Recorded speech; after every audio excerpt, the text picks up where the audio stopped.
Howdy and welcome to my first episode of Gentle Hand Horse Training. Right here we have a quarter horse gelding, a registered quarter horse gelding. His great grandfather is Two-Eyed Jack, so a very well bred horse here. I've been working with him for about 6 weeks. As you can see, he's very soft and quiet. He's licking his lips.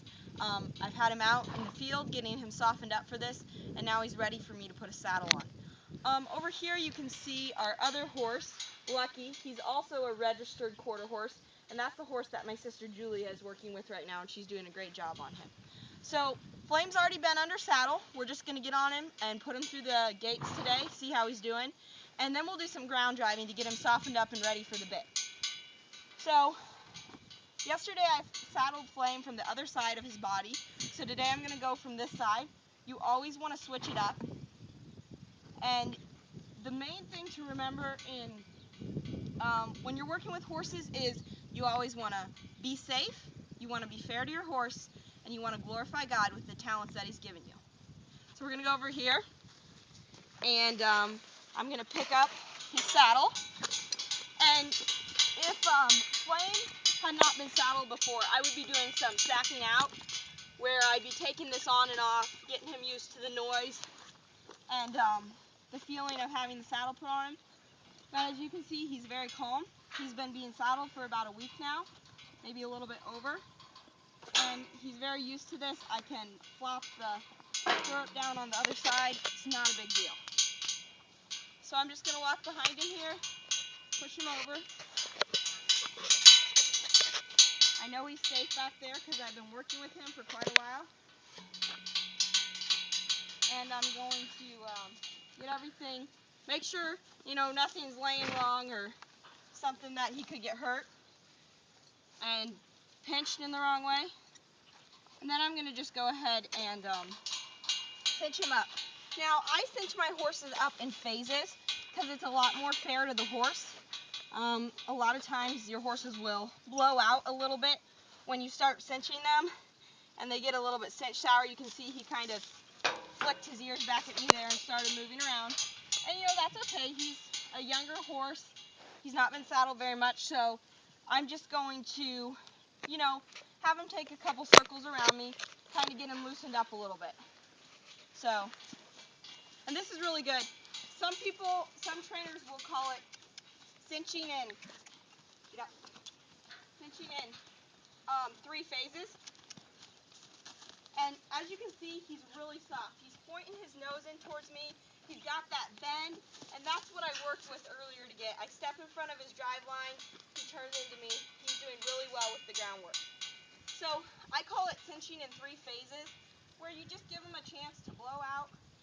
And you can see I got quite a bit more out there. That's good. Now I'm going to turn him and circle him the other way.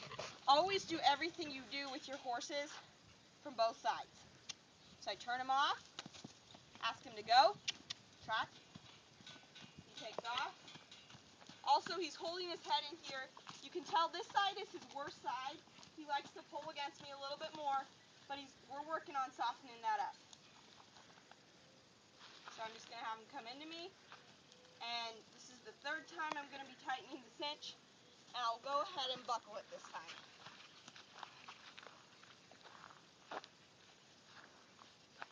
And that's about as far as it normally gets, and it's safe, so I know that. I run my strap through this piece up here so there's nothing hanging down. And now I'm just going to take my lead rope, and I'm going to run it around and tie it on the other side of his bridle, of his halter. The reason I'm not using a bit and bridle yet is you'll see when we ground drive Flame here in a second that he is still getting used to the bit. He likes to pull against it. He's still learning to give to the pressure. And you'll see when, I ride him here, he's still learning to give his nose to that pressure. So we're just riding him with a halter and a lead rope until he gets a little bit better. This lead rope is definitely a little bit long.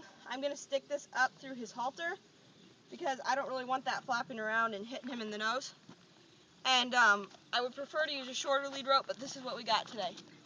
So I'm going to go ahead and get on Flame here and shut my gate. you want to make sure that your horse stands when you get on him. And the way you do that is just by getting in the stirrup, and you don't get back down out of the stirrup till you've got them woed. And I think I got on this side yesterday. I'm going to get on the opposite side. And then here in my hand I have a savvy string. This is to bump Flame on his rear if he doesn't trot when I tell him or canter when I tell him. You never want to nag a horse. If you nag a horse, you'll get a bucking horse. You ask him nicely once, and then you enforce. Otherwise, your horse will definitely get irritated and probably bucky. Okay, so he stood really nice. There's no reason to get off and practice that and let him get bored with that. We're going to go ahead and just walk. So I just give him a little pressure. He walks right off very nicely to that. So I'm just going to keep him at the rail. I'm not going to bug him when he's by the rail. As long as he's by the rail, I'm going to leave him alone. Oh, I just want him to stay on the rail right now. So now we're going to turn and go the other direction. He did a good circle. There he gave his nose real nice. I pulled it out a little bit. He wasn't fighting me. So he's listening good today. Kind of wants to stop and visit his buddy. We're just going to keep him going. Just put his nose where you want him to go. Okay, so now I'm going to trot him both directions. So there, I asked him, I gave him the cue. A little bit of hesitation. I just enforced with a slight pat, and he was good. Make sure you can bring him back down to a walk. He goes into that real easy. And you want to make sure you got the stop on him. Give him the cue. Hold him till he stops. Then release.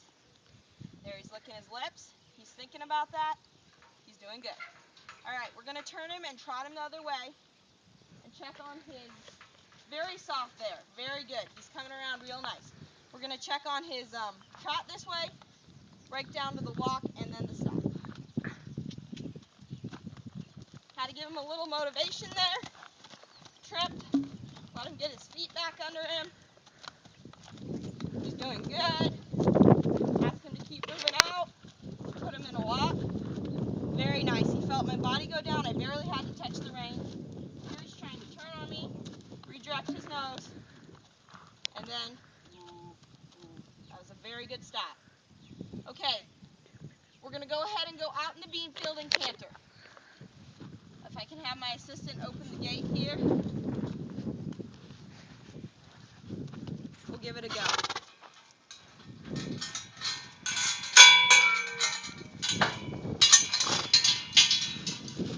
Not very smart to ride your horse through that, but if you're confident with them, you can usually do it. He's a little bit scared of the chickens over here. We're just going to take him right out into the bean field where he's confident, and we're going to let him canter, make sure there's no bucking him, and that he's listening, and then we'll go ahead and ground drive him.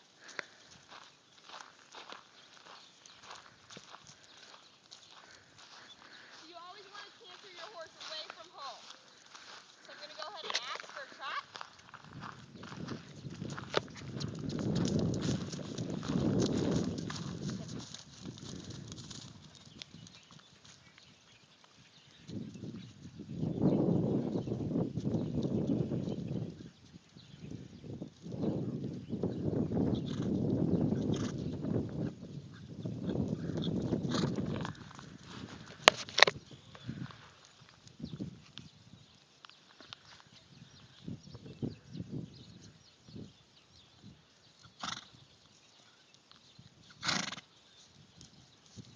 So I did let him come around full circle and canter towards home,